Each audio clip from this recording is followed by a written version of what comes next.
esensial seperti ini supaya umat Islam jangan kelihatan bodoh kan. Karena umat Islam lah, Quran lah yang mendorong riset dan penelitian. Nah, orang abad pertengahan itu ulama-ulama melakukan riset dan penelitian itu kan dalam rangka melaksanakan isinya Al-Quran. Satu-satunya agama yang memerintahkan untuk riset, untuk penelitian itu kan bukankah hanya Al-Quran, hanya Islam. Ngapain kita ingkari? Itu untuk memahami Al-Quran itu kita harus menunggu konfirmasi hasil riset dan ilmu pengetahuan. Gitu loh Pak. Dan semua pasti terkonfirmasi. Yang manusia tidak mampu mengkonfirmasi cuma dua.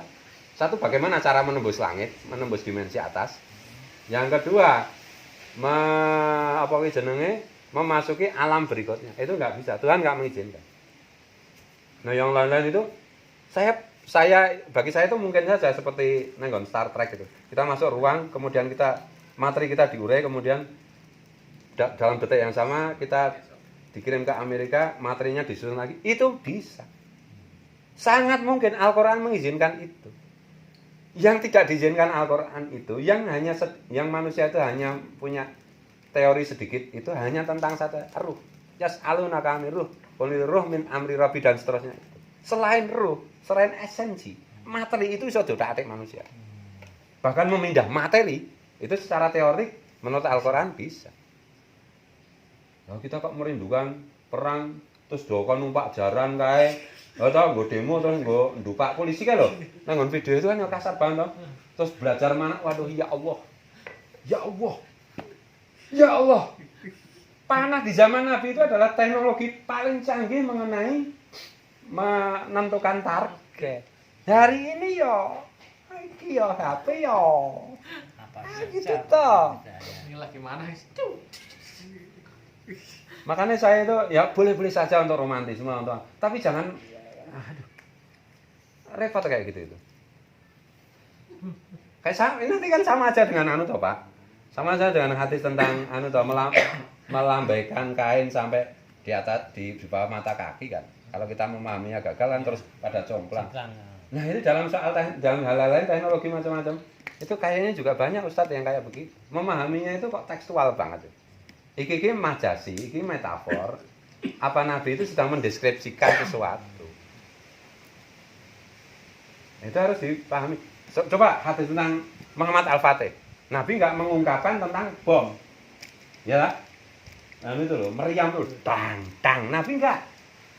Akan sebaik-baik tentara, sebaik-baik pemimpin mereka berkuda, berpanah macam. Nabi nggak mengungkapkan ini. Karena pada waktu Nabi menceritakan tentang Muhammad Al-Fatih, para sahabat Nabi nggak mungkin diceritain tentang meriam. Muhammad no, meriam apa kan gitu. Dan Nabi itu ngerti skenario Tuhan, dikasih tahu skenario Tuhan sampai manusia akhir zaman. Dan ya makanya kita harus memahami Nabi itu dengan sangat canggih ya, disesuaikan dengan realitas hari ini ya. Realitas hari ini pun dalam memahami Nabi itu nanti bisa dibatalkan dengan realitas 100 tahun yang akan datang. Karena Nabi sedang berbicara mengenai sesuatu yang metaforis yang berlaku ketika mulai Nabi mengucapkan sampai hari kiamat. Bayangkan. Wah, ngele Kanjeng Nabi itu seperti itu. Jadi dikira dari Nabi itu gampang. Wah, ngel banget atau harus menjelaskan yang bisa diterima, Pak. Bisa diterima oleh zaman ketika Nabi bicara sampai zaman manusia terakhir diciptakan. Iya. Tadi kontekstual, ada yang tekstual, ada yang diskusi, ada yang paparan. Iya. Lihat ini hadis ini konteksnya apa. Quran ini konteksnya apa. Kadang-kadang itu begini, dan kami angkat gunung di atas mereka dalam perjanjian dengan Bani Israel. Wah, nasi nafsir ini kan kita pasari gunungnya diangkat oleh Gusti Allah, roh malaikat. Waduh. Maksudnya perjanjian di bawah gunung. Gunungnya yang dulu itu loh. Orang kok kami angkat terus gunungnya itu. Iya, rata ya. Walaupun seandainya bisa saja. Oh, sangat bisa Tuhan itu kalau mau berkehendak. Tapi Tuhan sendiri mengatakan la tabdila li sunnatillah. Tidak ada dalam perubahan dalam sunnatullah. Kan itu. Tuhan menciptakan hukum sebab akibat. Tuhan sendiri nggak mau mengingkari itu. Kecuali kayak hukum hereditas Mendel itu loh. Manusia itu harus ada ayahnya, harus ada ibunya. Ada juga Tuhan bikin nggak pakai bapak, nggak pakai ibu, Nabi Adam. Pakai bapak aja, nggak pakai ibu, Hawa. pakai ibu aja, nggak pakai bapak. Bisa, tapi pisan-pisan sekali-sekali aja. Kayak guru ngasih contoh mengerjakan tugas soalnya 100. Contohnya mengerjakan 1 soal ini atau 2 soal ini. Ora kabeh. Kan itu. Soalnya kabeh. Ada selalu penyimpangan hereditas itu dalam hukum alam kan ada, Pak. Iya. Dalam hukum biologi. Tetapi itu sak jumlah manusia yang tidak punya bapak tapi punya ibu itu cuma 1, yaitu Nabi Isa. Itu Tuhan sekali aja bikin kayak gitu. Nah itu.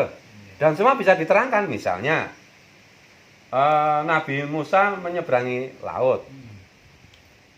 Bahasa sekarang kan tsunami itu sebenarnya. Itu benar-benar tsunami yang terjadi. Tetapi bagaimana Tuhan itu menurunkan wahyu pukulkan tongkat? Karena nggak mungkin bisa dipahami oleh manusia zaman itu. Tapi tongkat itu ya cuma sekali aja untuk tsunami, tidak setiap saat. Misalnya kalau ada laut, Nabi Musa, mana laut? Tik, kan enggak? Cuma sekali itu aja. Dilempar, jadi ular makan, ya sekali itu aja. Orang kok setiap hari, misalnya Nabi Musa istrinya ngeyel gitu, ngeyel, jadi ular, ya enggak. Terus saya pinjam tak lempar, dan enggak. Yang bisa diulang-ulang direpetisi itu pasti sulap, pasti bohong. Kalau dari Tuhan itu nggak bisa direpetisi sesukanya. Kan itu, karena itu berkaitan dengan sunatullah, dengan skenario Allah yang banyak, yang rumit terkait dengan banyak apa itu stakeholder lainnya kan itu tuh.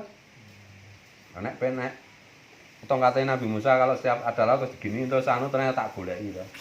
Aku ndek tongkatnya Nabi Musa lunga kaji barang rasa numpak pesawat. Tik. Ya. Baru wis lama tik. Enak men.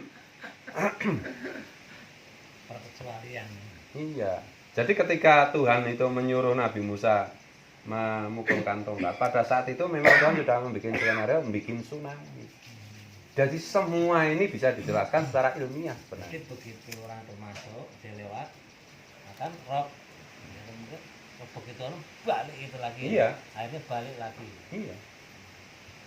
Tsunami kan kira-kira robnya itu kan kira-kira sekitar 4-5 jam.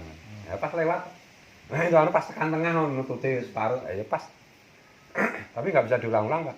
Bisa ya sekali. Cuma sekali.